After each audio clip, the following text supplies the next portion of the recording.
আছে parallelism series AC circuit DC circuit সবগুলো class upload দেওয়া আছে আপনারা সময় পেলে ওগুলো দেখবেন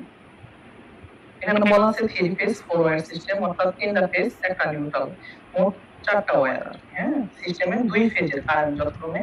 2টা ফেজের কারেন্ট দেওয়া আছে একটা হচ্ছে 10 অ্যাম্পিয়ার এবং আরেকটা হচ্ছে 6 অ্যাম্পিয়ার পাওয়ার ফ্যাক্টর যথাক্রমে 0.8 ল্যাগিং এবং 0.6 ল্যাগিং এখানে যথাক্রমে বলা আছে মানে কি 10 অ্যাম্পিয়ারের পাওয়ার ফ্যাক্টর হচ্ছে 0.8 আর 6 অ্যাম্পিয়ারের জন্য হচ্ছে 0.6 ল্যাগিং হ্যাঁ যদি তৃতীয় ফেজ ওপেন থাকে তবে নিউট্রাল কারেন্ট বের করো ভেক্টর ডায়াগ্রাম অঙ্কন করো থার্ড ফেজ ওপেন হ্যাঁ তাহলে আমরা ধরলাম এ বি সি ফেজ তিনটা ফেজ হ্যাঁ তাহলে এই সি নাম্বারটা ওপেন করব দেখেন তাহলে আমরা এটা লিখলাম কি এ এটা লিখলাম কি বি এটা লিখলাম সি অথবা যদি আমরা আর ওয়াই বি দিয়ে প্রকাশ করতাম তাহলে এটা তো আর এটা হচ্ছে ওয়াই এটা হচ্ছে বি তার মানে আর ওয়াই বি